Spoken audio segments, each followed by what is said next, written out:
But do you understand? Fuck. Like, this is what I mean. Like, Yeah. so much of my appreciation and understanding of their relationship hinges on the fact that she is of him. Yeah. I get it now. Yeah. I get it now. I get it now. Okay? Yeah. I get it now, dude. So hard. Dude, I understand it now, okay? I understand it now.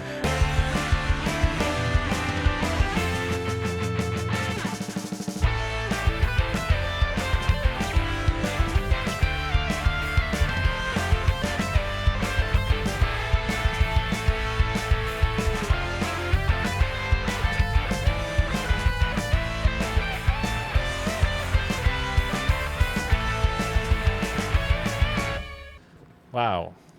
What a bubble. And welcome back to Anime Shmanime. Hey. Where we try to convince our buddy Jordy here how amazing anime is and try to get him to like all the fucking anime we do. Is it working? I don't know. You know what? We're gonna come up to about a year worth of anime Pretty soon. pretty soon. Yeah. And so you're not gonna be like a noob about it anymore. You're gonna probably have seen more anime than actually a lot of noobs. Yeah. at that than point. most people do. Yeah. Yeah. I know. It's kind of strange. Yeah. man. It's really bizarre. One of us. One of us. Can I just point out that watching it doesn't make me a fan in this It circumstance? totally does. In this it totally circumstance. does. Are you kidding me? Yeah, you can't just watch all of the stuff that we make you watch and not like a bunch of it. That's true. Yeah. I'll give you that. So if you like a bunch of it, Yeah. it makes you a fan of the medium. Yeah. Okay. I feel like there's got to be some fans out there keeping scores of our scores. Yeah. You have to have rated more things Above 5. above a 5 than Yeah. under, You're probably right, actually. which means that you've been more a fan of most things. We'll than do. You know what we'll do? less. We'll for our 1 year, we'll do some math on my scores. Okay. We'll figure out like That would be interesting to see where we Yeah. land. you know what I mean. We'll See if figure we out can- the average. We'll figure out like things like that. Yeah. You know what? Mitch. Someone do math for us. Mitch, yeah. Yeah, Mitch. Or James. Somebody who's paying attention. Yeah. Yeah. Somebody Somebody who cares about us. Yes. Someone who cares about us more than we do because I don't care that much. Yeah. Yeah. We love all of you. We do. Yeah, we love you guys. We really do. What are we doing today, guys? Spoiling the shit out of We're spoiling everything? the shit out of everything like always. Yeah. If you guys don't know, usual. we spoil the shit out of things. Yes. So, And today we're spoiling the shit out of Michael Bubble. Bublé. Bubble. This actually just recently Michael came out. Bublé. When did this come out? It came out this year in what, April, May? Early screenings in February. Oh wow, okay. Worldwide release on Netflix was April 28th. So yeah, fairly recently. And then theatrically in Japan in May. yes. Yes. Yeah. So, we're yeah, doing Bubble. Bubble. We're doing Bubble, guys. Which to me was like Little Mermaid meets Little Giants. Okay, dude. Okay. Hold on. No. Jay's got some opinions, Hold guys. on. No. He's got some opinions. How unbelievably obscure is it that you just pulled Little Giants out of this? Yeah. Get this. Okay. I watched that movie fucking 3 days ago, Dude. dude. Fucking weird. Up at the cottage, dude, straight up, fucking forced it. Yeah. And we watched. I was like, this is my childhood. This is pure nostalgia. Yeah, dude. Literally watched Little Every- Giants fucking 3 days ago, man. Every sick day when I was a child, my movies were Camp Nowhere, Yeah. Little Giants, Yeah. and either Star Wars, the first one, or something else. But Camp Dude. Nowhere, Little Giants were back-to-back first things when I wake up if I'm sick from Holy school. No way. fucking Mine shit, yeah. was Hook. Okay, Hook great is- movie. Yeah, Hook. Yeah. Teenage Mutant Ninja Turtles 1. Okay, great movie. Oh, over 2? Secret of the Ooze? See, I have more nostalgia for one? For one than Okay, I do. I'm a 2 guy. One's a Yeah. bit darker, two's a bit more fun. Yeah. Yes, Yeah. and that's the thing, right? Like, I think And Mikey's one dark really, as fuck. It's true. Yeah, Yeah. it's true. Yeah. But I just think it just gave such a really good representation. We're gonna do, you know what? Fuck it. We're gonna do a flip the script, and we're gonna do Ninja Turtles. How come we can do all your flip the script for when I ask you say no? Because put you this can to a vote. Suck my dick. Okay. Wow. Mikey's aggressive. Gigantic tangent Yeah. over. Anyway. Let's get back. So Anyway, back to okay, Bubble. let me back explain to myself. Bubble. Little Yeah, Mermaid, please. a bit obvious. Yes. Little Obviously, Giants, yeah. because at its core, this is a sports movie. I see it in there. Yeah, Okay? yeah, Hold on. Not only is it about kind of team sports, but it's also about a team accepting an outsider. Yes. Little Giants. Yeah. Okay. the big dude, right? Yeah. And in the end, they all work together, and they win the championship. Little Giants, Yeah. they get Spike. Yeah, and then but they hate Spike. But they lose Spike. I know, but they hate him. But they get Junior, That's right. the quarterback. Right. Devin Sawa. I know, but they don't like him either, right? Well, there's a little bit. He doesn't really get along with them. I know, but then in the end, Yeah, They everybody work pulls together it as a team, Everyone and they does. win the championship. Sport, like kids sport movie. Still, there's no ice box in this. There's Isn't no there? Becky. Is Yeah, our there's man no not Bucky. Icebox? A little bit of an outsider. Yeah. No, A little no, cooler no. than everyone No, else? no. That's a stretch. You're reaching. I don't know, dude. I just watched get, it. I Okay, get yeah, the fair fucking enough. reference. I get the reference, but it's definitely more than just that. I think that the whole parkour thing was a way for them to fucking be able to showcase the cool animation that they did. True. Because this, honestly, going from our last episode memories of all the old school anime Yeah. to this, which Yeah. is like top tier Yeah. animation, especially. This is such a beautiful fucking Oh movie. my god! man. It's been a long time since I've watched a movie that's really kind of made me really happy. Yeah. Right, just watching it, even though they're like the substance of the movie is something that you've kind of seen before. Yeah. Right. Like the story's Many not times. any different. Little Mermaid, like they even say it. Yeah. The whole thing. It's also in Weathering it. with You. Weathering big with time you, Weathering right? with You, yeah. But like not only that, the score, the music, like just them just running like through bubbles and Yeah. off of shit, like it just made me happy. I'm not gonna lie to you, and we're gonna disagree a lot in this episode. Holy It looks fuck, are like, we? but like No. to me, the whole No, movie the episode's over. just felt derivative. Nothing was Yeah. original. The animation, I'll give you. Yeah. The Battlecore was cool as shit. Yeah. But everything else was just something I'd seen before, and this was no better than any of those. And to me, that felt like a letdown. See, this is the thing. You always have these hang-ups on these weird ass shit about seeing derivatives of something. Well, yeah, right? because but it doesn't that's always valid, though. Yeah, no, but doesn't it always have to be something new? I agree. I agree to a certain extent that there's parts or movies, Yeah. especially nowadays with reboots and relaunches and whatever, that they don't, it's a derivative or there's not a lot of originality involved. Agreed. But sometimes it's just nice when they do a good job on a derivative. Sure. It's not like they did a bad job with it. Well, that's the thing is like when you start to obviously pick up on these trends and Yeah. and these things, you take one of two routes. You either accept that this is basically a genre. Yeah. This is basically a genre in and of itself. Guy and girl falling through the air. They have a forbidden love. Star-crossed lovers in a post-apocalyptic world. That has basically become so overdone Yeah. with so many different movies now that it's become a genre in and of itself. Yeah. And you either accept that and go all in being like, fuck yeah, I love this genre. I can't wait to see all the different takes on this genre. Or you say, I've seen that movie. I'm over it. I'm done with that movie. And this is utter shit to you then. But both You of know those what I mean? opinions are valid, right? No. only my opinion is valid within the context of the three of us. I've wrapped my head firmly around the fact that this is a genre. Yeah. Within anime now that has solidified itself because it's been so done so many times. My now. only problem with that take is that as a genre, it's too tight. There's not enough room for flexibility within it because it's all so similar and so derivative that I'm not watching really movies within a genre. I'm watching carbon clones of each other. Do you know what I mean? It's too close. Okay, yes. Science fiction yes. is a genre. There's a lot of room for science fiction for movies that don't make sense with each other, that aren't the same. This as Yeah. a genre, there's not room for two movies that aren't the same. Yeah, but okay. How about this? This is supposed to be a Little Mermaid story, Yeah. right? At the core of it. Sure. Not to mention they're using the original Little Mermaid story, the scary one. the scary one where she Yeah, fucking yeah. turns into foam. Yeah, she Right? dies Like, in the end, literally basically. dies. Yeah, right? yeah. Like how un-Hollywood is that?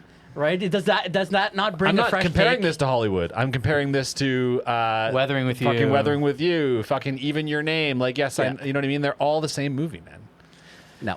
I see I can see where people would get hung Yeah. up, but Yeah. like I said, I've committed myself to exploring the different nuance and Yeah. among all these different films, and I Yeah. think there's plenty there, man. Yeah. I think that they do take it in different directions, and they borrow a lot from each other. They lean on the same kind of tropes as each other, but ultimately, man, like Weathering with You, Your Name, Bubble, the Girl Who Leapt Through Time, they are all very different movies when you really, really look at them closely. Agreed. Even though on the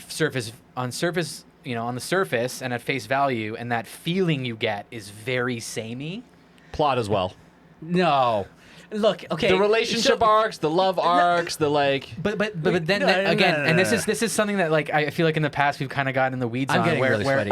where those are just general storytelling tropes. Yeah. You can't pin those hangups on these specific movies because that's just simple storytelling.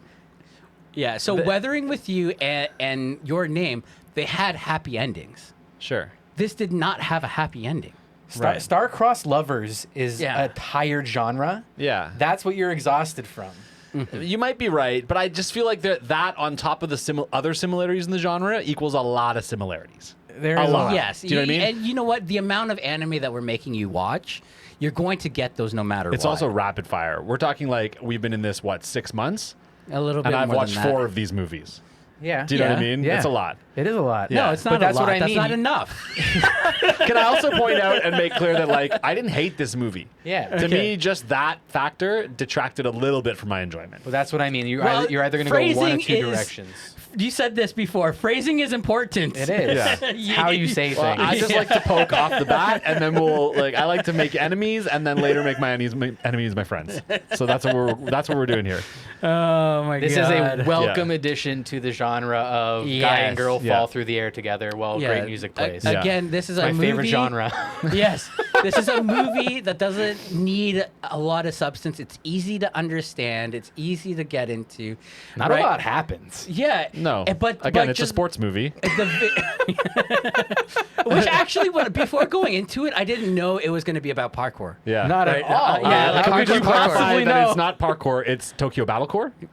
Hardcore. Yeah. But yeah, but it totally makes sense when you see the trailer. Yeah. After seeing the trailer and like them moving through all, Yeah. all the debris and shit. Yeah. But Yeah. like it's just so well done that I don't need a good story for that hour and a half. Can or I I just don't want to be- stop looking. Can I at just it. be clear Yeah. that I never don't need a good story? Like I always am going to want a good story. But a good story doesn't have to be like a crazy story. A good story can just be something simple that makes you feel good.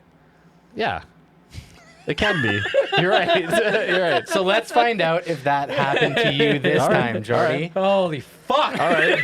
Well, here, let me tell you something. Let me tell you something that what I did like about this movie. Another theme of this movie, outside of Battlecore battles, Yeah. is the concept of like two worlds colliding and two worlds Yes. coming together, right? Yes. And they at one point use a cool metaphor. They describe the Milky Way and Andromeda, which are sister galaxies, kind of like circling in a vortex and colliding. And so that concept of a vortex that's eventually inevitably going to collide and cause an explosion was a cool metaphor played out in the plot and then also like described in that metaphor as well too. I thought that was very clever. Well, that metaphor itself concludes with a death and a rebirth, Yes. Absolutely, yeah. which is also paramount to this entire story. Yeah. I mean, the whole thing is about the cycle of life, right? Like, Yeah. Can I also just right off the top tell you guys literally that cyclone. I guarantee you I missed big things in this movie. Like it's the kind of movie that This I is miss the things running in. theme, guys. But this kind of movie fucking theme. So right off on the our bat, show. I'm going to apologize and just like tell me, just right away tell me if I missed something and explain it to me, and I'm in advance sorry for that. Okay. Okay, you don't have to be mad anymore about that. Okay. Do you want to get into Senpai's corner, Senpai, there, and tell Yeah, us we'll do a quick some one. informazione? So Bubble, or in Japanese, Baburu. Baburu, I can't react anymore because it makes me feel bad. is a 2022 Japanese animated post-apocalyptic film produced by WIT Studio. Big hitters from WIT. They were responsible for the first 3 seasons of Attack on Titan. Yes. Interesting. They're also responsible for Spy Family, Yes. Ranking of Kings, Vinland Saga, Oh, Ancient yes, Magus yes, Bride. Yes. Absolute like monsters. You know, Fucking love with studio. definitely not a knock on them that they got pulled off Attack on Titan and replaced by Mappa, but like, you know, still titans in the scene. I still firmly believe that the first season of AOT is the best season. Yeah. Yeah. I liked what Mappa did. I really did. But I do too. I'm not knocking them Yeah. by any means. Yeah. It but definitely by was a different preference. show, though. Yeah. Different show. I mean, it felt different. Yeah. but the nice thing about that, or no, another tangent, but the nice thing about that with AOT is that it progressed or it aged with the demographic. Sure, absolutely. You know what I mean? For sure. Yeah. So, anyways, Bubble is directed by Tetsuro Araki and written by Gen Urobuchi and features character designs by Takeshi Obata and music composed by Hiroyuki Sawano. So, Tetsuro Araki, you would know him. He was the director of Death Note. He also directed High School of the Dead, Attack on Titan, season 1, 2, and 3. Again, he was the chief director on all of those.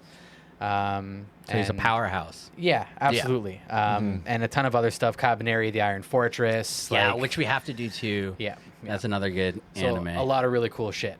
So this guy's definitely done a lot. He's been around. So the film had, like I said, the film had early screenings at the Berlin International Film Festival on February 10th, 2022. And a manga adaptation of the film was again created after the fact as opposed to prior. Interesting. Which is always interesting to note. It almost feels like that's like for the sake of like selling merch or toys or you know what I Yeah. mean, like movie first and then okay, let's capitalize on the merchandise. Yeah. Let's make Yeah. a manga because people will buy it. I wonder if they changed anything in the manga to like flesh out anything. Yeah, I don't know. If anybody's read it, let us know. That'd be interesting to know. Grossed $500,000 at the box office. So, pretty solid. Some solid reception. numbers. Yeah. I noticed when I watched it that there was a Warner Brothers intro on the logo. I'd never seen that on an anime before. Yeah, so they probably had distributing rights. Yes. Or something like that. Because It anytime. was distributed by Warner Brothers Pictures in Japan. Yeah. Interesting. Yeah, usually anytime you see a North American like company like that, it's usually some sort of distribution rights. Okay. Yeah. Interesting. But otherwise, Netflix had the international distribution. So if you guys have Netflix, definitely go watch this and just be marveled at how fucking beautiful it is. Like, again, music, visuals. I mean, some of the keyframe animation in this Yeah, made me just want to fucking pause and just stare at it because, like, literally the frame before just didn't have the polish that the following frame did, and they brought in those heavyweights for that, and it just so comes across in this movie. It's not even just keyframes, because usually keyframes there's some sort of action in it like entirely, but they're almost like still frames, like where you see specifically them just in a pose that they just polish so well. Yeah. And I was like, sometimes I see that like in like magazines or even like really well done fan art and stuff like that, and you don't see them in productions like this often, right? So which was nice to see, right? Yeah, it's a trademark of any anime film, really, is that you're going to get a higher ratio of those keyframes drawn in there because they can afford to bring in the big guys. They're not just having the schlubs do it. Are there like films where the whole movie is done by the big guys? Like, what are those now? Redline. But like nowadays, I mean, like, because that's not that recent, right? No, because a lot of stuff now is CG, even though it may not look CG. But like, why don't they do that? Is it just too expensive? It's cost. it's easier to bring somebody in for just character design Yeah. and have them handle character design and then Yeah. hand the actual animation off to like I said, the schlubs. You know It what feels I mean? like a shame. Like, just like don't worry about the schlubs. Don't give them the job. Just hire the guys who do the best job at it. You And know, just They have don't, them want, make they the don't movie. want to do it though. Yeah, I why, have though? mixed feelings with that because giving them to the schlubs is giving them jobs to also. You guys are increase so their, like- disrespectful to the schlubs. I love the Fuck yeah. schlubs. Don't call them dude. schlubs then. You're the one who called them schlubs. Jay did, and I just said actually. You fucker.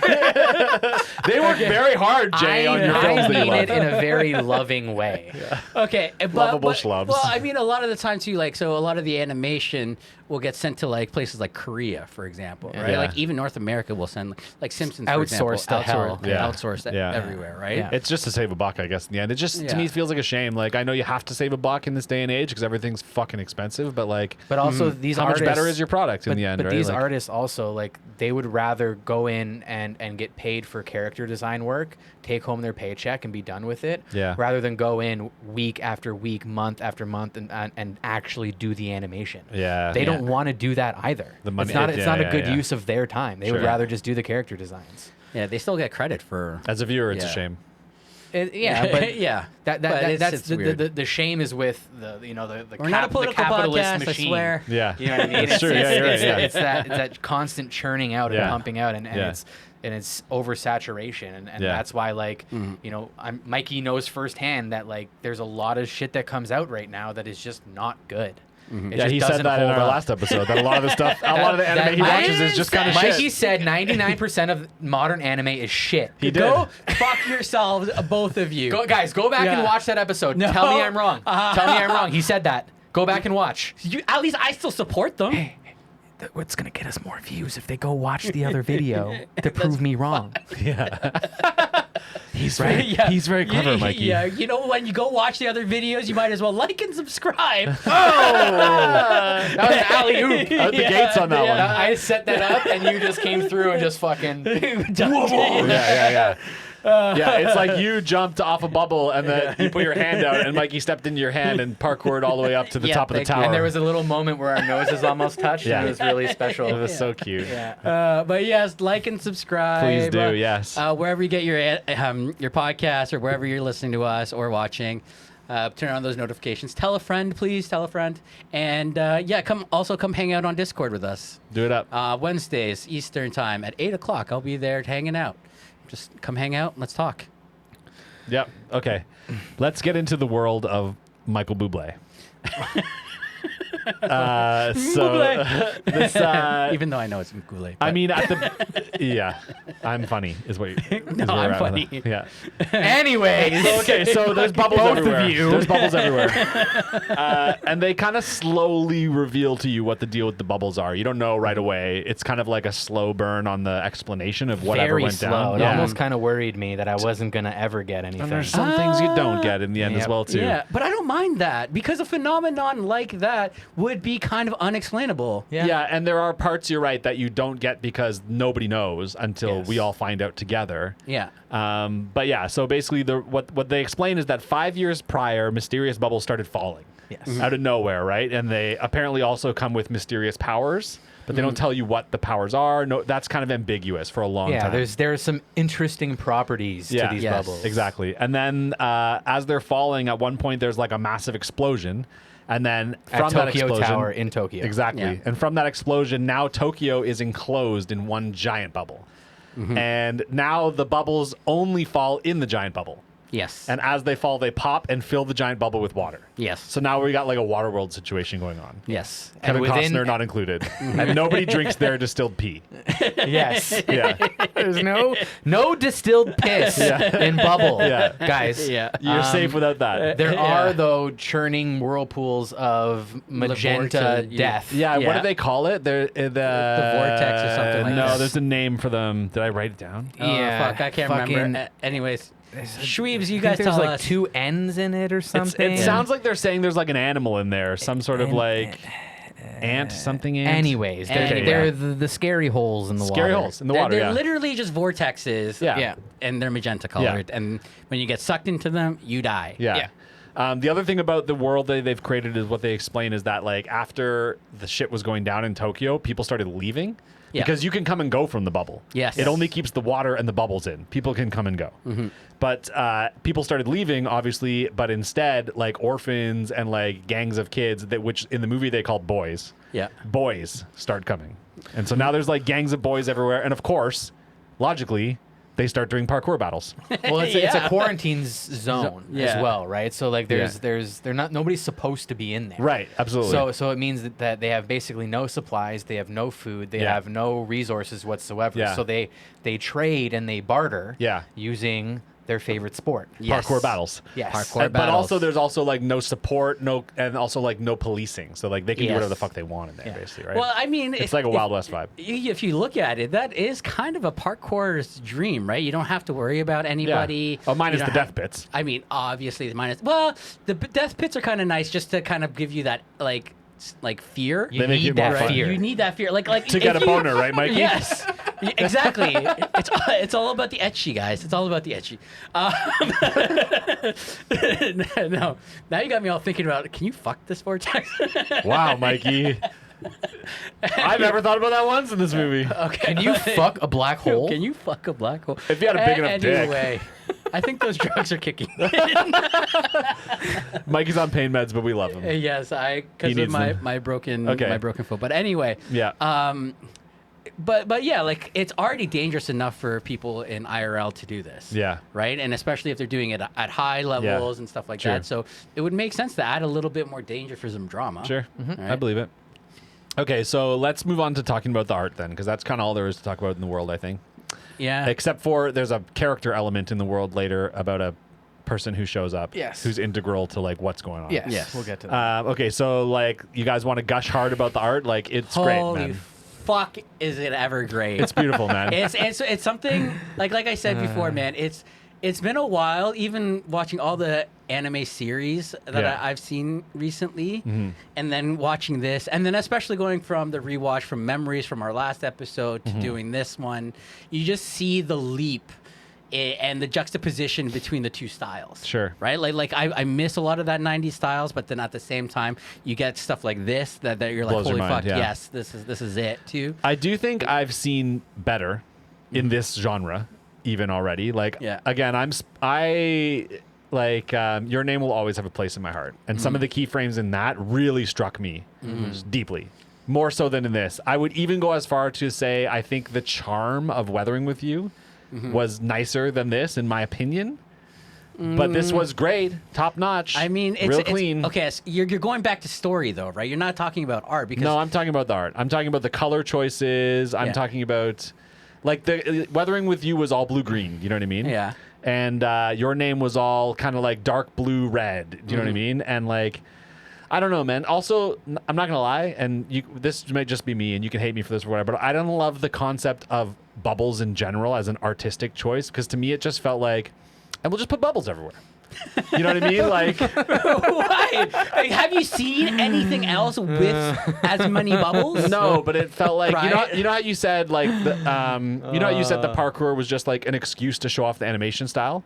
I felt the same way about the bubbles, and I don't like. Did I say that? I don't You remember. did. Yeah. Oh, well, fuck. And I don't I mean, like. okay. I don't like things just I for liked the it, sake though. of showing off the art style. Yeah. I'd like it to just be what it is and be great. Do you know what I mean?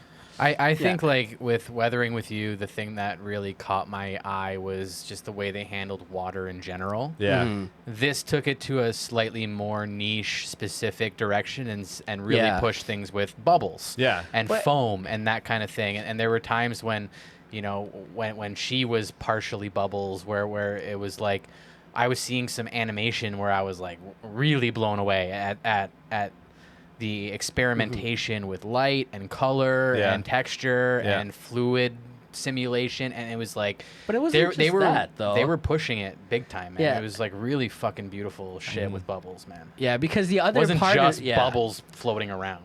It was the Right. way that they captured motion, right? Yeah. Like when AOT first came out, and you saw them with their gear, you know, Yeah, flying across the screen. across it and moving through, and having all that. I can't remember exactly what AOT did, but it was revolutionary for They tracked yeah. their camera movements in CGI space. Yes, that's what it was. And then they animated over top of those 3D camera movements in order to make them look like they were flying through Yeah. an actual city. Yeah. Yeah. And so It's that crazy. same idea, I think, really translated here, because when they're really pushing it, and when the animation for me, other than the still frames that you get where it's really rendered super well and like super polished, is it within the parkour movements when they're jumping through, especially when Uta and what's the boy's- Hibiki are together. Yeah. Right, and then they're just bouncing off one another's, and their energies in sync, and the music especially,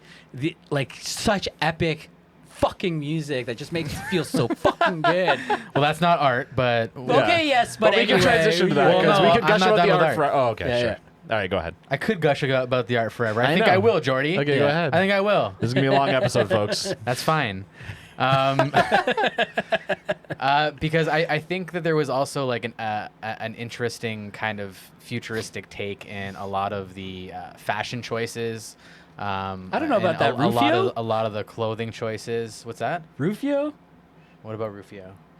The guy on the red team that looked like Rufio with his hair. What about him?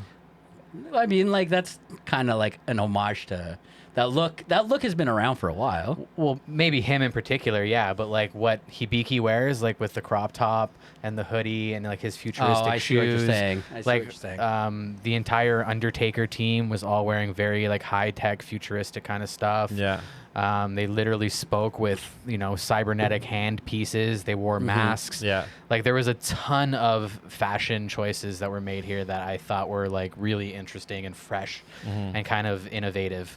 And that translates into Uta's design, which we'll obviously get to. But also speaking of her, it through the years, anime girl eyes have kind of always been like this. Focal point. Well, yeah, and like this really like highly coveted thing, and it almost feels like there's been like a little bit of like this arms race through the years of who can get the most like galactic anime girl eyes, like the most sparkly, the most gem-like, the most captivating like sparkle in the eyes. These win. These 1000% win, Yeah, dude. dude. There were a few, like I said, a few of those key frames that were like.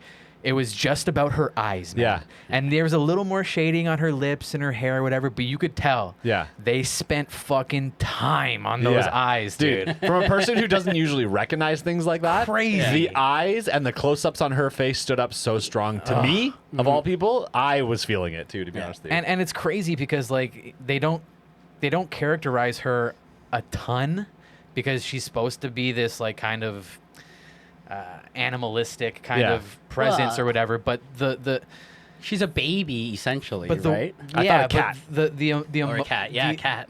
The emotion and the connection that I was able to get with her just through her eyes and through her gaze alone, I thought was like a really powerful thing. For the record, I noticed that and thought again also these are the most anime eyes I've ever seen. Yeah. But also it felt a lot like I could feel the arms race of anime eyes in the thing, and it kind of took away. I was like, oh, you're just doing Trying it hard. so hard. You're just doing it so hard. You know what I mean? Like Yeah, but It's that's heavy-handed. it was is, heavy-handed. But yeah. I think if you're gonna put out a feature film, you have to, right? Because anytime you put out a feature film, it has to be able to knock out the previous films before it, right? Yeah. The Right? bar is high. The bar is high, and this is what I'm saying. Even when it comes to video games, anime, movies, there is no excuse not to deliver something that is aesthetically pleasing. Yeah. Right? We have the technology, we have everything to make it that way. Yeah. The only thing that makes it better and good is either a really good story, a solid story, or something that's kind of innovative. Yeah. Right? It's kind of like how at the end of every like CGI animated Western movie for a long time, it was just all the characters doing a dance to some pop song. For a longest time, that was at the end of every movie, and it was just to show off the animation to say, "Hey, we did it better than the last one," and then the next one would do it, and then the next one would do it. I'm over not and going to over lie, to this day, I still love the first Hotel Transylvania Yeah. for that exact reason. Because at the end, when he goes into the rap, I don't know what it is. I love it.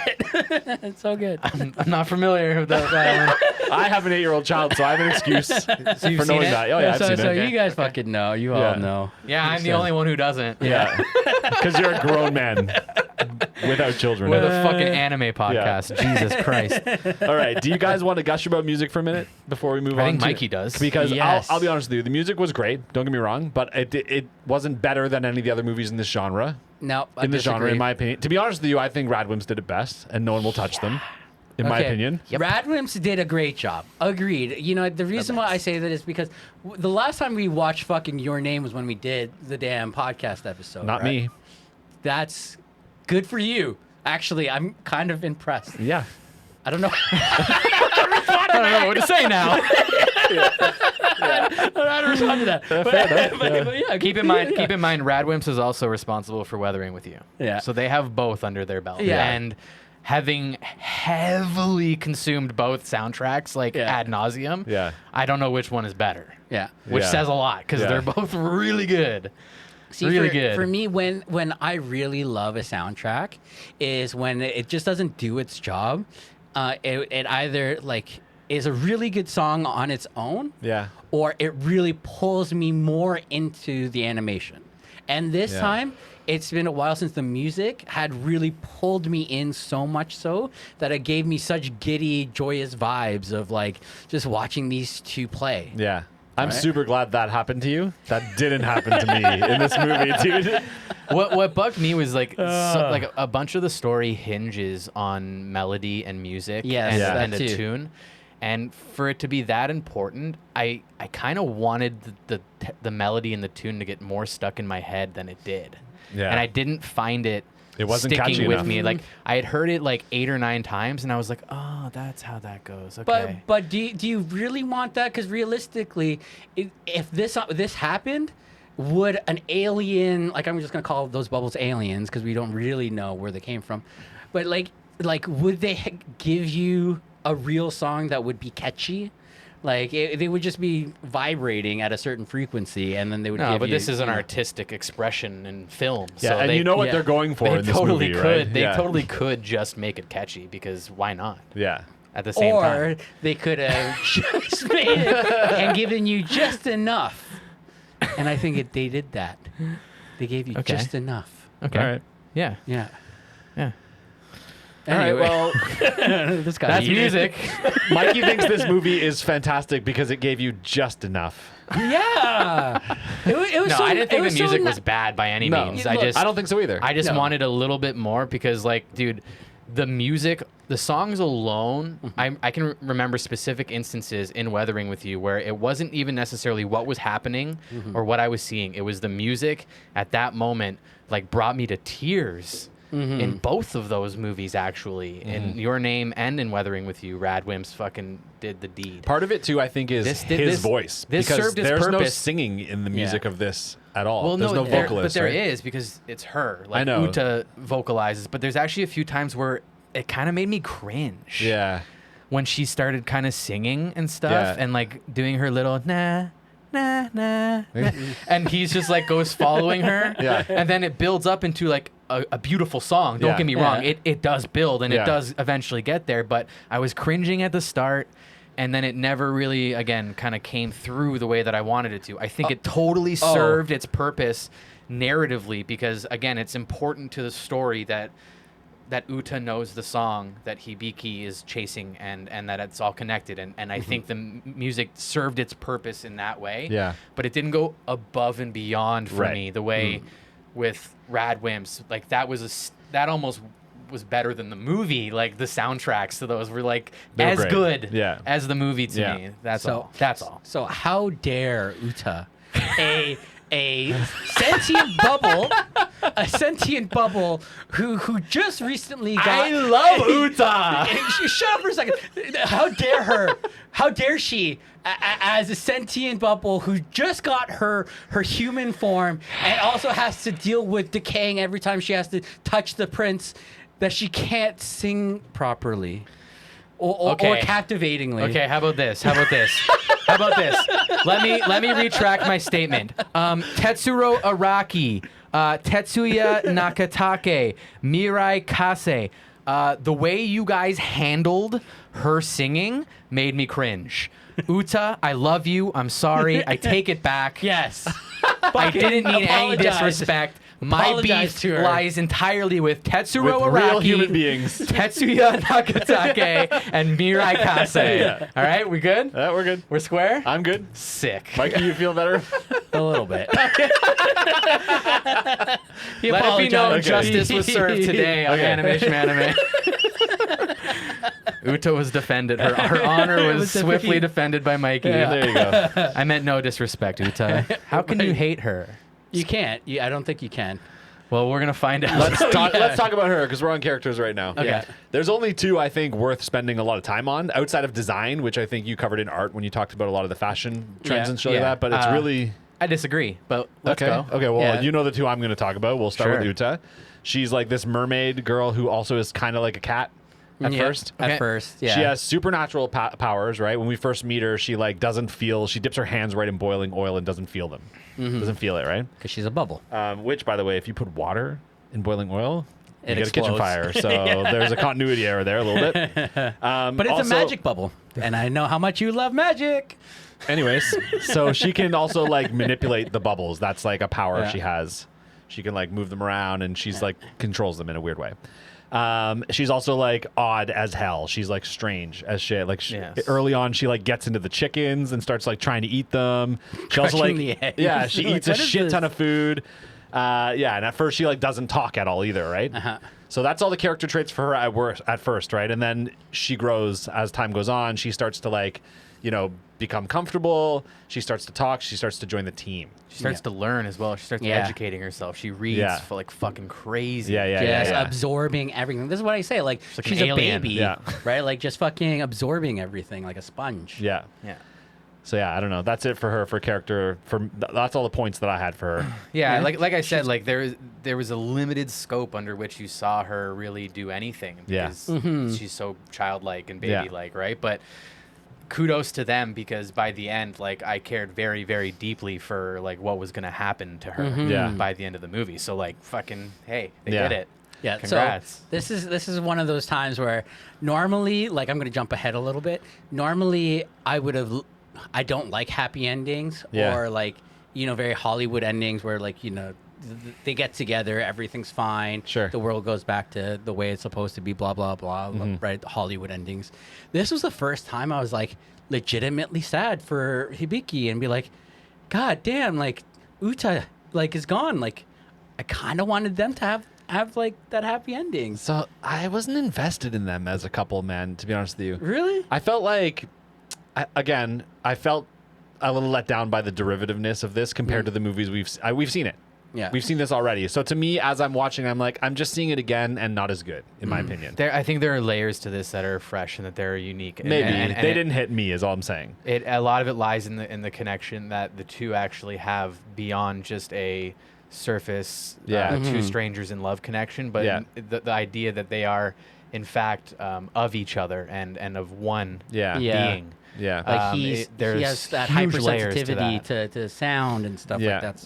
The which- development he's able to go through because of her. Yeah. And in the end where he finds himself, I think is massive and it's and it hits in a way that you just don't get from two strangers bumping into each other and yeah, falling in love in a beautiful way. Yeah.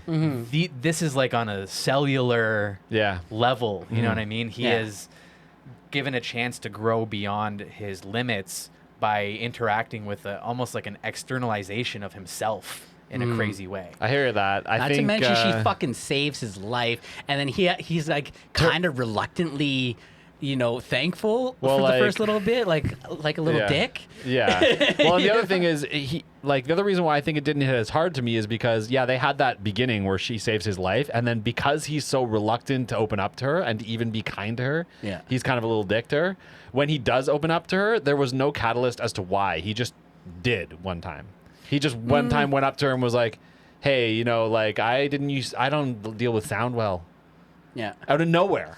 And Wait. to me, I was like, you didn't give me that growth in an organic way. It just like all of a sudden occurred in a scene. We've had this conversation before in other animes where we've talked about how for some characters, even people in IRL, that it's easier to talk to a stranger than it is to talk to someone that's close to you sometimes. Yeah. Right? Because they don't have any prejudgment or pre-knowledge about you. So when you talk to them, you're almost it's almost easier to let things out and let things flow. I agree with you in real life. I'm just saying in the movie, I needed that to happen in an organic way. I needed them to take me there as opposed to just all of a sudden. They could have taken their time a little bit more, I think, with Yeah. that, but like ultimately With a feature film like this that only gives you an hour. And Well, they spent a 45 lot minutes. of time on parkour. Which was fucking awesome. Yeah. He recognized something in her, and I think a lot of it had to do with the fact that, you know, at that point she had kind of revealed that she kind of knew the song. Like I think No, this was before that. No, I think she had hummed it though. Oh, really? Yeah. I prior. didn't catch that, but I missed shit. And that's actually why he named her Uta. Oh, really? Because it means song. Oh. Yeah. So like at that point he knew something was up, and like I don't know, maybe he didn't know if it was the exact song, but he knew that she did hum a song. Yeah. So he decided to call her song, basically, Okay. right? But either way, like there were some little things. I agree. I maybe would have wanted more. That maybe may have built it out more as a romantic relationship. But at the same time, what I'm getting at here is that like that's almost secondary here. Yeah. You see that kind of manifest itself, but this is more about Hibiki's growth and change as a human being, and we'll get to that in the story about how that eventualizes, but like it's definitely there. And that's unique because fucking the other two movies that we keep comparing these to are singular journeys for each person involved in those relationships. This is a journey within himself, basically. Just she's the catalyst. There, yeah. All right. Maybe you didn't get that. Maybe there are reasons you didn't get that. I didn't get that. Maybe there are reasons you didn't get that, which I'm sure we're gonna get into. I feel like he's checked out, man. I don't know, man. I'm just saying that, like, again, as a viewing experience, being the person that I was, there were certain ways I took this movie that were different than you took it, and it's. That's cool. I don't know, man. Let's dig I'm not into telling why. you. Let's dig into why. Okay, you want to get into it? Okay. Get into plot. Okay, so it opens up. There's like a mermaid kind of character. You don't see that she's a mermaid, but she's like a watery type human. Yeah. And you're like, okay, it's a mermaid. And then right away I get another like opening scene that's actually a scene from later in the movie that they just use as an intro to the movie. Yeah. I hate that, dude. Yeah. I hate it with passion. Yeah. Why? It's so unnecessary, man. It ruins the impact of that scene later when it happens. But and B, it doesn't really intro the movie to me. It just leaves me confused. But that's I like that. You like being confused right when you start a movie? Yeah, where it's like, you don't know what's going on, and then it kind of piques your curiosity, and then you hold on to that in the back of your mind while you're watching it. And then you have an moment. You guys are literally defining the difference between confusion and intrigue. Yeah, and I just think there's That's literally what you guys are doing. You were confused and you were intrigued. Yeah. That's humans, guys. We both saw the same scene. I just think there's a more tactful way to build intrigue than to just give me a scene from the center of the movie up top. I think there's a way to build it into the intro. Mm-hmm. You know what I mean? I think it's a very small thing to get hung up on. It is, but it happens a lot. It's a trope in this specific small genre. Yes. That I'm not a fan It of. is a trope in all genres across all mediums. Let's be real here. It's not like any feature film in North America hasn't done that. It's true. His is I mean, you're probably right, but like again, a media trope. I'm sure that if I could think of an example, I'd probably be able to say, yeah, I didn't really like that either. Mm-hmm. Maybe not, but who knows? Okay, so anyways, then we get like dropped right into the middle of Tokyo Battlecore. Mm-hmm. So this Super cool. Right away, as soon as they said the name of it, I laughed out loud, like full on laughed.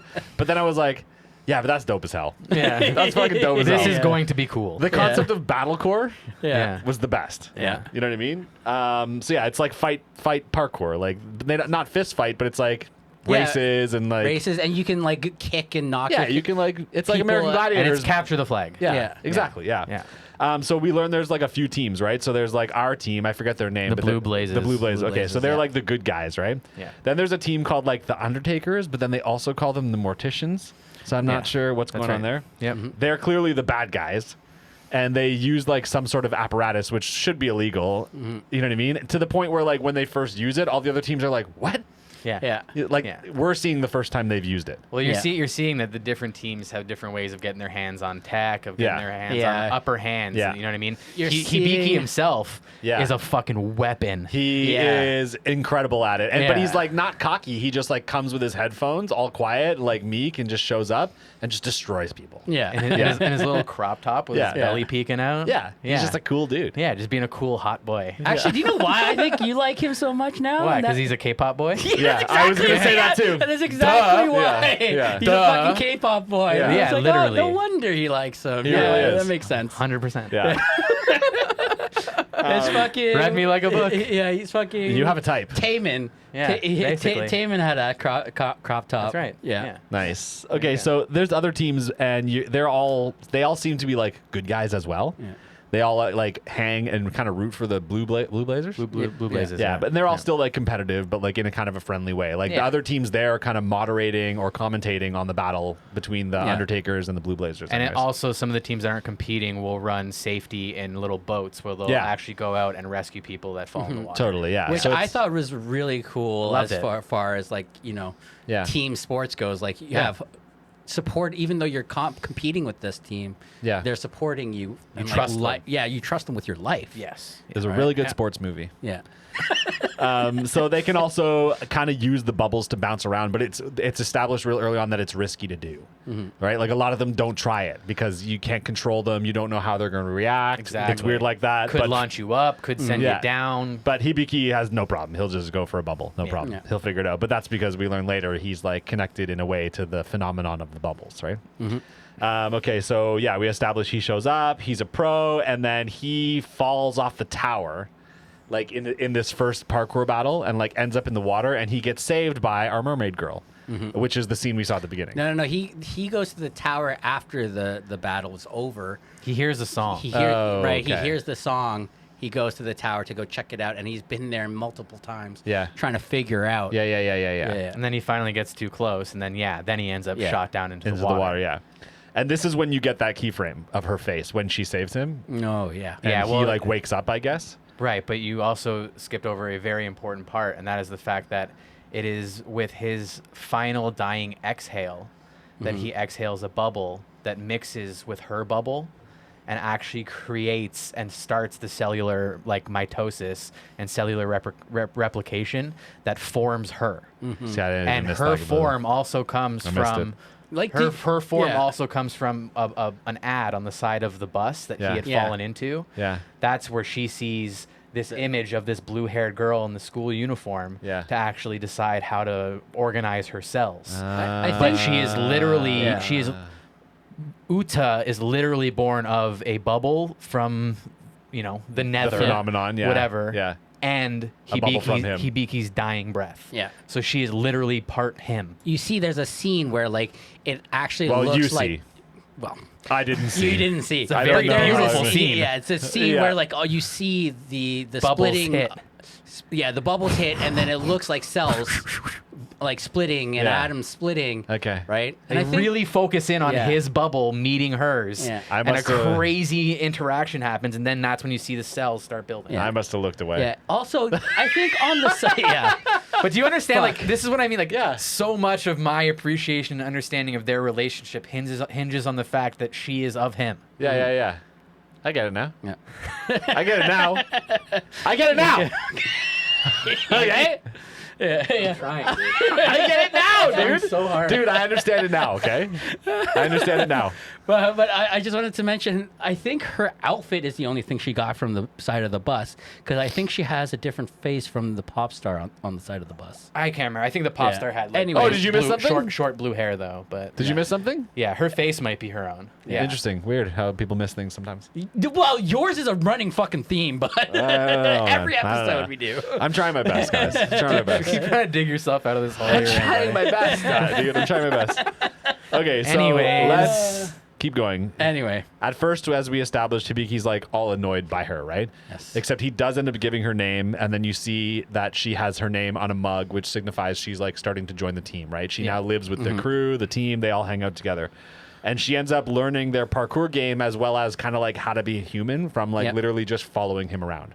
Like he's kind of like that, and like everybody else on the crew, like. but specifically him, he's kind of like get away from me, and there's scenes where she's literally like bounding off after him as he's walking away from her. You know what I mean? Yeah, but Yeah. there's a scene where Makoto is cuddling her and talking Yeah. to her about human beings Yeah. and like teaching Makoto her. is like the mother figure for her, right? Reading her, Waifu. like, oh, she's total waifu. So hot, dude. Yeah. So many gratuitous ass shots of you her. guys Yeah, did this so- episode already. so many, while I dude. was here. Thank God. They- So like, let's leave it there. She's always like leaning over stuff. Like Yeah. she's always kind of like leaning over stuff with her ass sticking out. Like they're so. Oh man, it's Lots great. of fan service. But you know what's I funny too? guess. She's like, I wouldn't know she's if also great is really the word I cute, would use. just into her fucking little, like side ponytail and her lab lab coat and her Yeah. glasses. Yeah. yeah. She's a babe. know? She's a babe. Yeah. Anyways. I wasn't taken by her that much, so. Okay, so then eventually Hibiki opens up to her, right? As we established, he tells her about his past where he like has noise sensitivity issues, and when he was a kid, it was so bad that he'd be covering his ears all the time, and his mom would be like taking him to doctors and shit. And it was like kind of crazy. And then you get the crazy backstory where he was in the tower when the explosion happened. Yes. And he like since that day, he was in the tower. He like heard the song that day, right? Yeah. And that's why he had his headphones on. No, He didn't evacuate. Other people evacuated. No, everyone else died. Everybody Everybody died. else died. So But he didn't, right? She protected him. Right. Yeah. So he took off his headphones because he heard the voice or the song. The song. Yeah. And then the bubble, which is Uta, comes to the window and it's like, "Oh, that's you." Right? Saying, "Oh, that's you singing the song." And he puts his hand on the window, and then all of a sudden, kaboom. Yeah. You know, Uta like envelops him in bubbles and brings him down safely to the ground. So question. If she got her like face and her outfit and her being from the things on the bus, how did he see her that back then in her form? He didn't. He saw didn't. just I thought you the bubble. said. Oh. That was just her bubble form. Okay. So here's the thing about But this is the big her. revelation he makes at the end was Yeah. he realizes that bubble he saw that day that he reached out to Yeah. that was singing the song to him Yeah. was her. I knew that. I know. I got that. I got that one. So then what? Okay? So then I don't know what you're saying. I don't know. You missed. I don't know, man. I got that one. I got that So one. here's my theory on the bubbles. Okay, Okay. I think it is one hive-minded entity. Yeah. Where Uta was the only singularity or unique bubble that had its own sentient mind.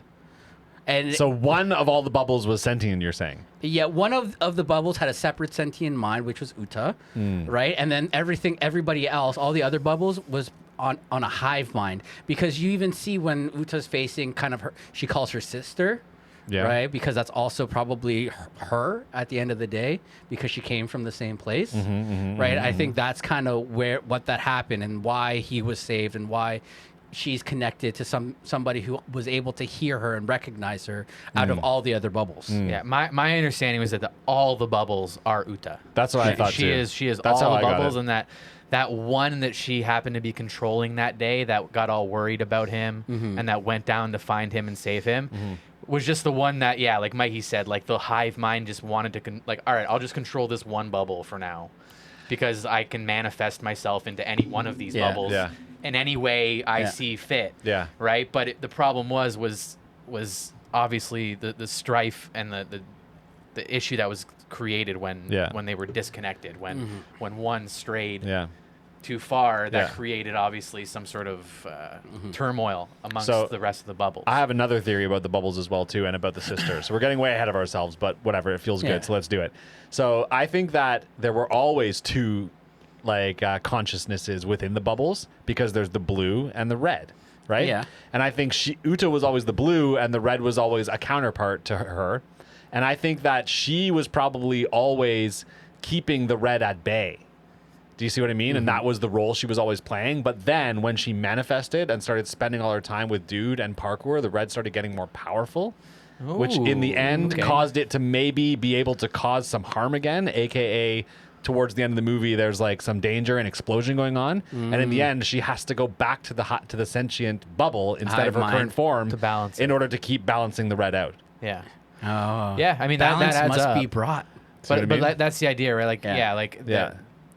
When she spent enough time away, it was like the other side was like, all right, I'm just gonna take you back now. And I have all the power to do that because all the bubbles are mine now. Yeah. You know what I mean? And I'm going to do it in a way with disregard to Tokyo, whoever is around, and what else is going on. Yeah. And she's like, nah, I can't have that, so I got to go. They left it kind of open. I mean, as far as what they were, you know? Yeah. It's very reminiscent of like the idea of like our red cells and white blood cells, right? Like, Yeah, kind of. You know, it's a duality, right? It's the theme I mentioned at the beginning, the Milky Way and the Andromeda Galaxy. Yeah. It's sister galaxies swirling in a vortex. Yeah. You know what I mean? That are eventually one day going to combine, and the combination is going to not be so good. You know what I mean? But they play a lot with the idea again of when bubbles come into contact with water. Yeah. What happens to them?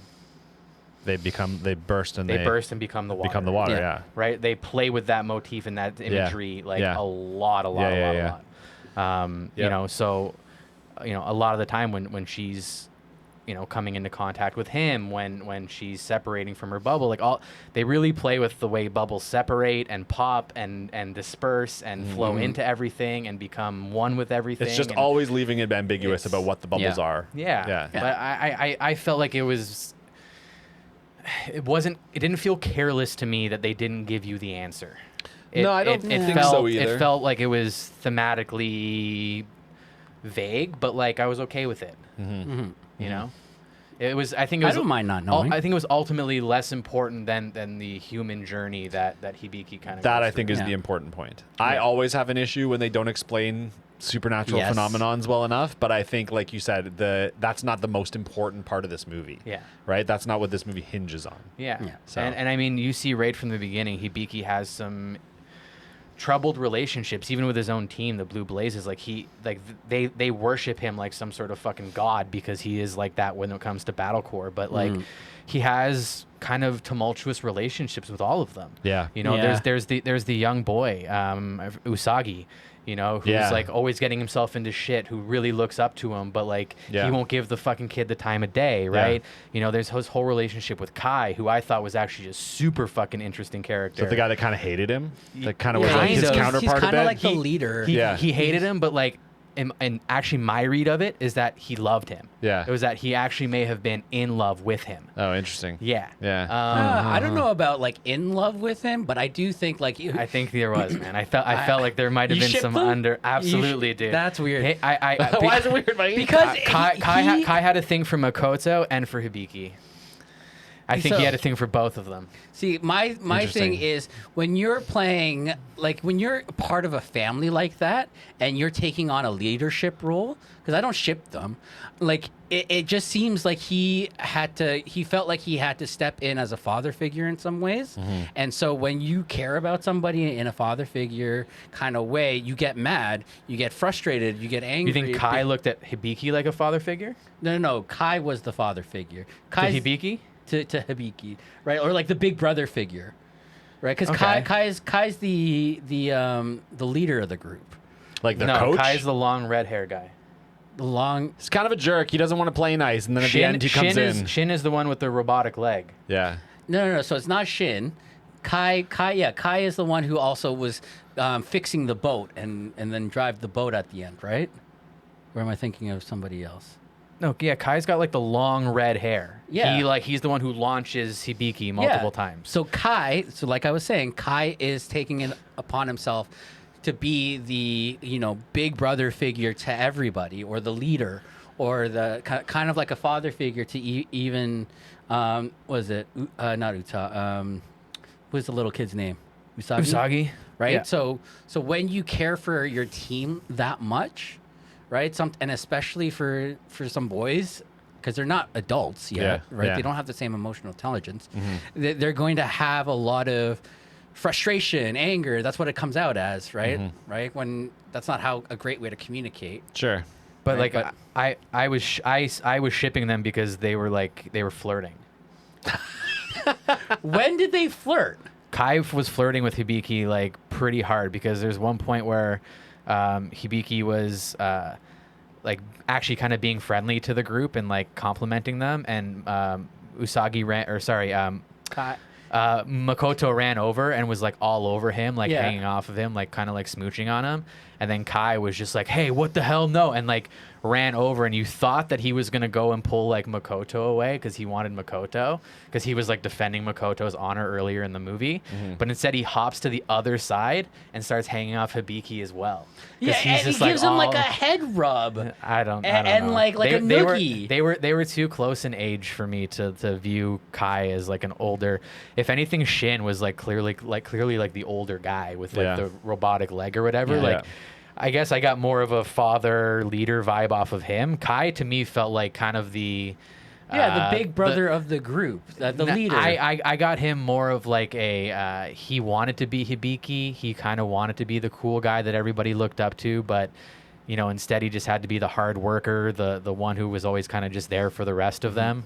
And I think that's why I loved his character so much, because you saw him start to develop this relationship with Hibiki where he realized that it's okay if his role is to just prop other people up and to hold Yeah. other people up and to physically launch Hibiki several times. And that came through because he also did that in the end, right? He was like a linchpin in the end. He right? was integral several times to Hibiki Yeah. making the jumps that he needed to make Yeah. the story simply keep going. Yeah. But And this like is- there's that moment where they hop down, and I made a joke about it earlier, but he hops down and they like come face to face for a second, Yeah. and they come like nose to nose. Yeah. And it's just like this like really like sweet moment where you could tell like they were just so in tune with each other after being so kind of like this prior, and it was just I just thought it was beautiful, man. I loved Kai, dude. I love that dynamic. You wanted a little Yeah, in the air there, dude. right? I think I that's would've what been it like, was. yep. You personally Cool. wanted to ship them both, and because It would have that- made sense thematically. No, I don't think so. I think that is a very much so a team thing where you look at your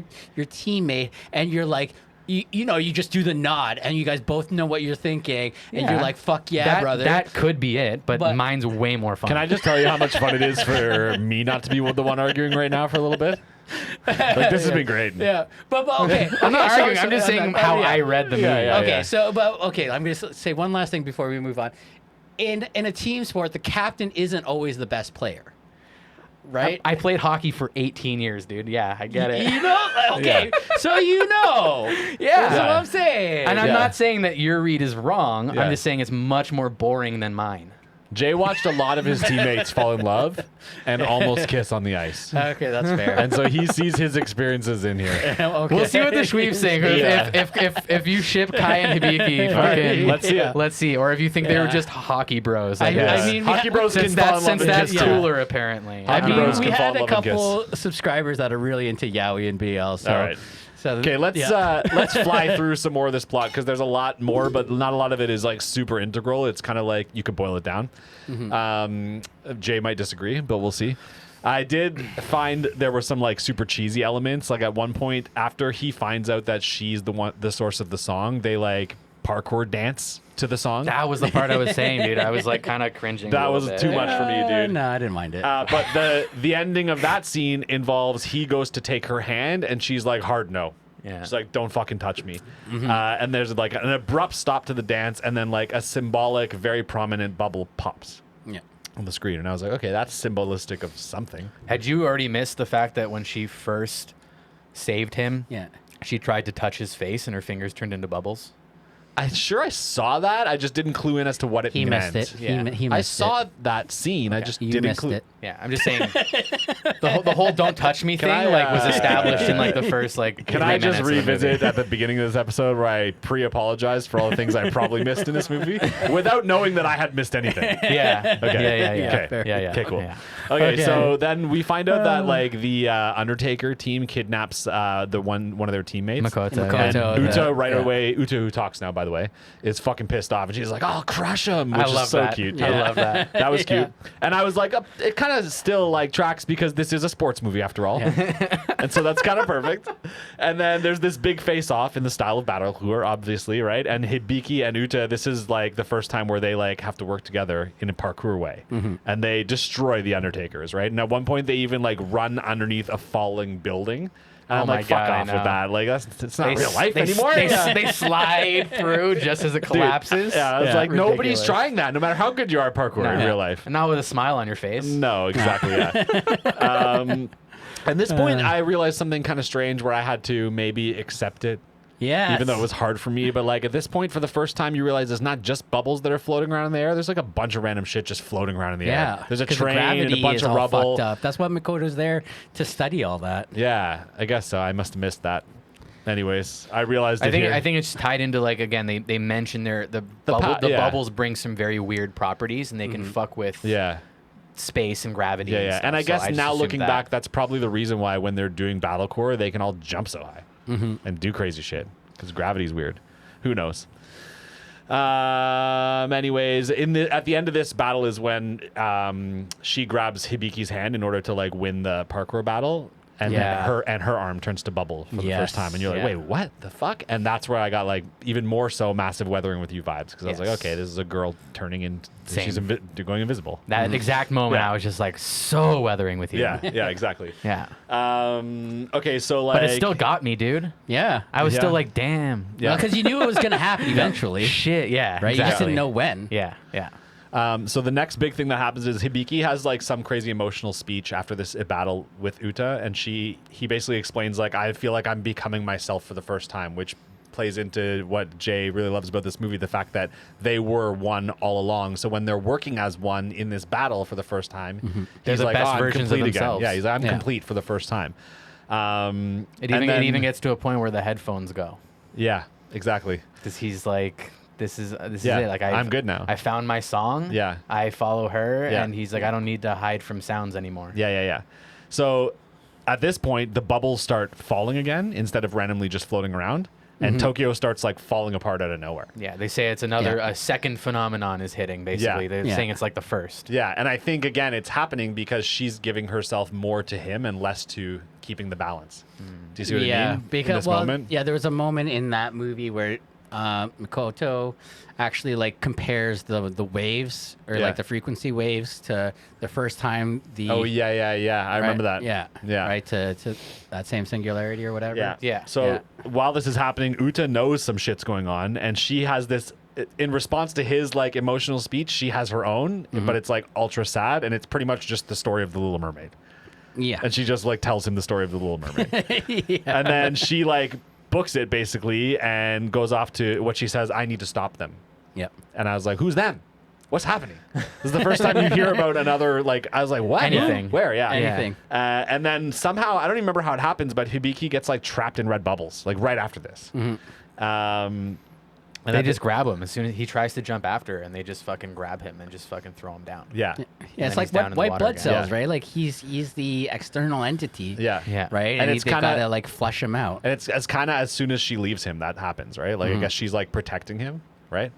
Anyways. So now, I guess the Battlecore team now is like all together in play. Like it's not a Battlecore battle per se, but they have to like they have to help Uta and save Hibiki, and they all team up. And their like old teammate, the old captain, comes out of retirement. He's like, I guess I'm in now. And he's got a metal leg out of nowhere, and it's like, they all want help, right? How fucking hardcore Terry Fox is that? Yeah. You know, like Full on, yeah. fucking coming out. I'm gonna do this. Guess I got to run a marathon. Yeah, I guess I'm gonna run a marathon, Yeah. but like Yeah. parkour style. Yeah. And they Yeah. all rock the Undertaker shoes. Yeah. Yeah. Yeah, which Wait, I thought do was they? pretty sick. I didn't notice that. Jesus Christ. Dude, I don't are you- notice are you things, kidding man. me? They fucking save them, and there's a whole scene being like, Hey, I'll you guys sell- wanna- you guys wanna wanna buy these? these? And then they show a whole scene of them suiting up with them, wearing them. Yeah, getting up together, and then interesting. they can make all those crazy jumps with them. Oh my god. Pretty cool, actually. Unbelievable. Pretty neat. Wish I caught that. Fucking Usagi even like goes a little crazy and Yeah. starts fucking losing control, and they're just like, "Now's no time to be fucking kidding around." You Oh, little yeah, bitch." I saw that. I saw that.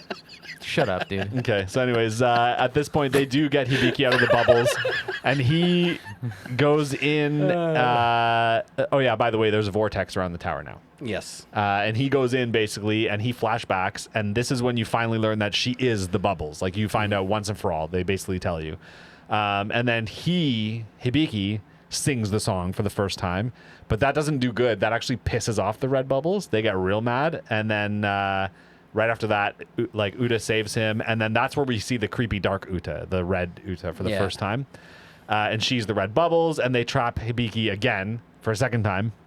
And he's suffering now, but his suffering is actually what gives Uta the strength to like overcome her sister. Like she's losing the fight. At that point, she's just like, "There's no way I'm coming out of this alive." Yeah. Yeah, Basically, yeah. like at this point, it's like, "Fuck my future." Yeah, I need to protect him. exactly. She was Yeah. holding back basically in order She to was. maybe keep Stay her shape. alive. Yeah, exactly. Yeah.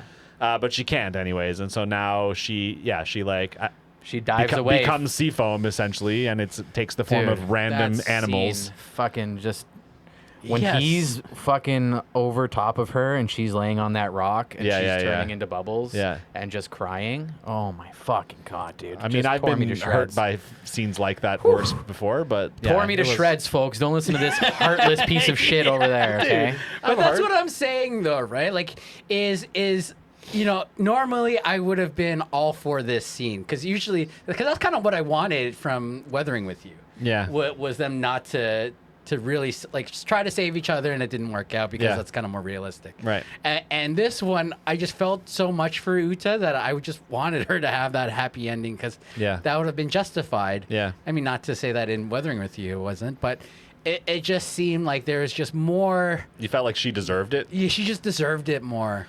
Well, here's the thing, though, is that, like, I mean, at least my reading of the very end scene is that she is still there.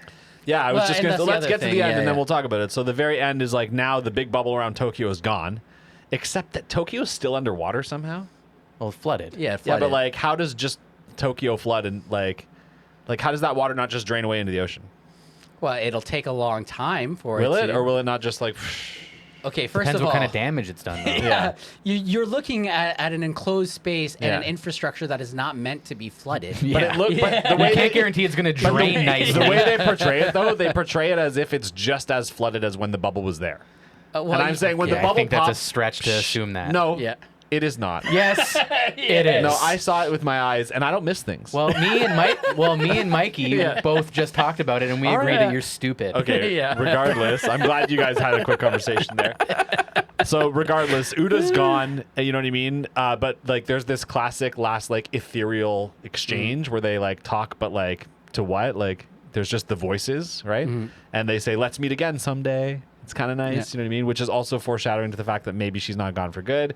And now the bubbles are kind of falling all around the world again, not just Tokyo, which implies like the bubbles didn't go anywhere.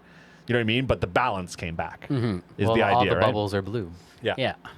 And there's this weird scene where somehow like the bubbles stop a guy from sniping a child with a sniper rifle. Yeah, so... What's that all about? Okay, so my read on that, which was a little weird. Out of nowhere, But dude. I Like- think the idea was that, you know, Uta being now one cohesiveness with all the bubbles is trying to bring peace and balance everywhere. to the world, To the not world. just to her boy. Yeah, not just to her boy. Yeah. Okay. Right. Well, that was a strange way to say that, with that one very specific. It was a scene. little weird, but I will agree, it was a little Yeah. strange. Yeah. But The important I enjoyed part- the movie Yeah. so much so Hold that on. like The yeah, I last don't scene care. is then we find out that Tokyo Battlecore is now World Battlecore. They're allowed to. It's accepted in culture now. Yeah. And he's battlecoring through wherever the fuck he is, and we see there's a bubble following him everywhere he goes. Everywhere he goes. And we assume that that's Uta. And the freeze frame on the very last scene of this of it is him jumping through the air with her right by his side. Yeah. And as far as I'm concerned, Yeah.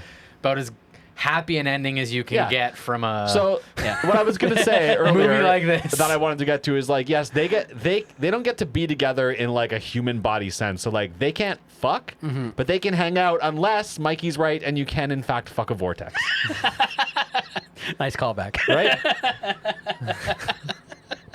So like, Okay. but my point is that their romantic relationship is over, but their like symbiotic relationship gets to still keep there. their going. romantic relationship barely ever even started. Yeah, that's true. Yeah, you're right. That might not have been the point of it, but in this genre, it leads you to believe that that's what they're giving you. Yeah. You know what I mean? See, And I love that subversion of expectations in this one. Sure. See, Yeah. I wish they ended the movie because that's the epilogue, right? You're right. Pretty much is, yeah. Right, and you guys know how I feel about epilogues. I think they're The same way I unnecess- feel about scenes at the beginning of the movie Fuck that you, are part of the shut middle up. of the movie. So anyway, guys, moving on. Right, if they just ended it where you see, you know, everything going back to like the way it was, and Hibiki just crying over Uta, I think it would have had such a more impactful ending. Yeah. And it would have stuck with you way longer than having the rest. Yeah. I could have done without that epilogue. Sure. Right. You'd like to leave more up to your imagination than to give you Yeah, that. But what you're calling epilogue is just the end of the story, though. Yeah, but But it is gives kind of you a like resolution. 10 years later or something. You know what I or mean? 5 years later or whatever. It does But kind of have that vibe. Yeah, it's a resolution that I almost don't need because you kind of know where it's going to go. Right? Like, you know that it's going to go, like, everything's back to normal. Everybody's going to get back. And now Hibiki is going to have to learn to live life. And he's a stronger person at the end of the day for going through this experience. And you know the bubbles are still around. Your bubbles are still around. So you almost I don't know need if them. I don't know if Uta exists in those bubbles. But you still- you you do, yeah, you do, you yeah. kind of have that same vibe, and even if you did know or didn't know, right? Like I don't think I needed to really It's a have perfect that ending, Mikey. It's a Oh, perfect ending. I have issues with endings of things. Yeah, fair I enough. have issues with epilogues because I just don't feel like they leave the impact that they're meant to. Yeah, I hear you. Yeah. Yeah, hear you. I feel like I wanted a little something to let me know that Uta was still around, and if they had left it the way they left him crying over her, I'm convinced that she's literally gone forever, and he will never experience being with her ever again. The end credits of him running through the buildings with her, Yeah. it gave me all of the positive feelings I wanted to leave the movie on, Well, and it left me smiling. Let's And put it that this way. That's We huge established for me. that this genre, one of the tropes of it, you said, is like a happy ending. And they couldn't not give you one. So Yeah, like they it didn't get the wasn't the happy same. ending Yeah. you thought you were going to But that's the get. thing. Weren't Yeah. you saying you wanted a resolution for them? Like, wouldn't you say like you were upset that they didn't get their resolution? So this is the thing. I say a lot of things where I mean, And now you're mad at the one they did give you. yeah. So that's what Yeah. that's exactly that. Okay. So I wanted a happy ending, but they didn't give me the happy ending that I wanted. But at the same time, like I appreciate when I don't get a happy ending because Yeah. they didn't really get a happy ending. They just got a happy ending.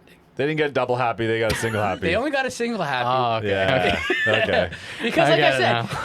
if I they- actually if do, they- weirdly. Yeah, if they did not give me the epilogue and they just left it at the end where he's just crying Yeah. over her, over Sad her, ending. Yeah. the sad ending, that would have hit me, and I think I would have loved the movie even more. Mikey's ranking of endings go perfect happy ending, sad ending, the ending we got.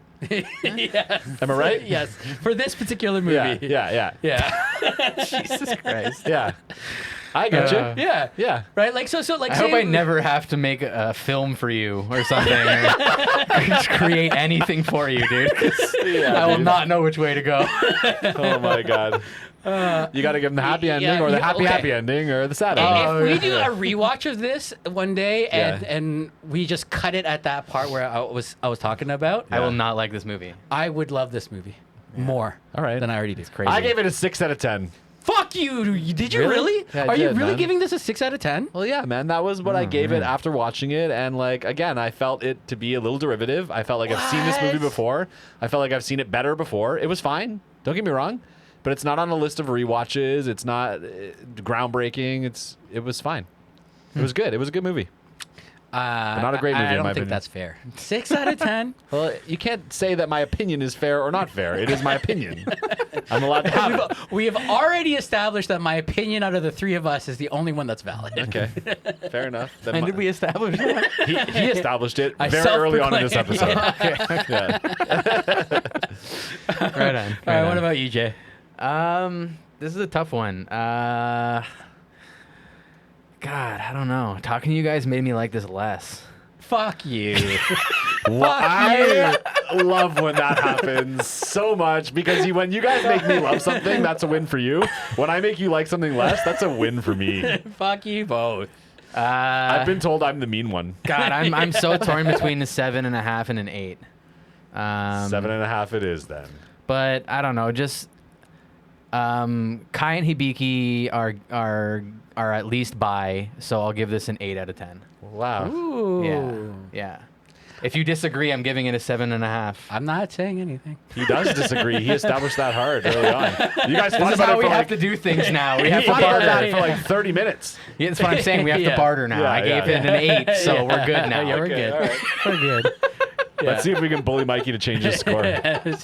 so I'm giving this an 8.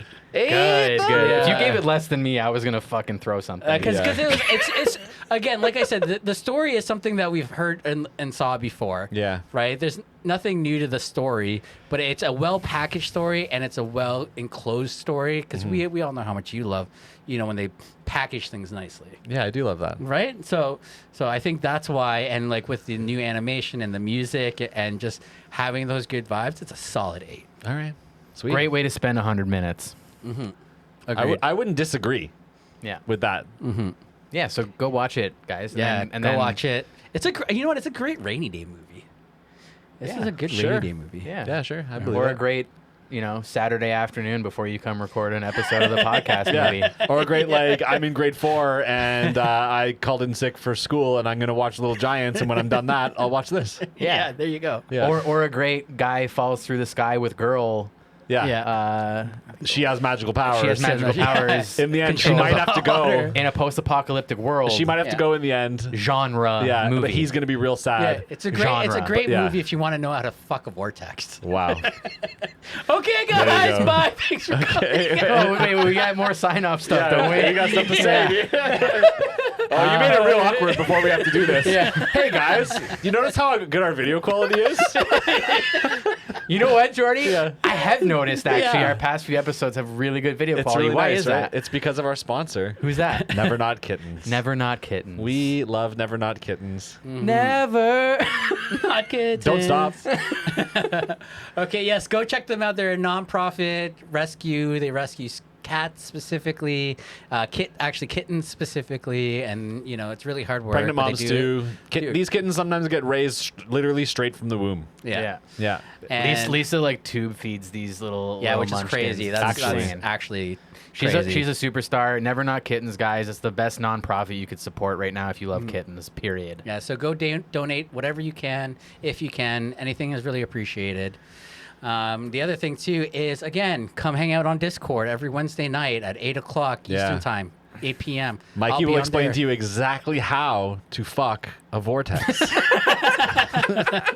Now, here's how you do it, guys. Oh, right now.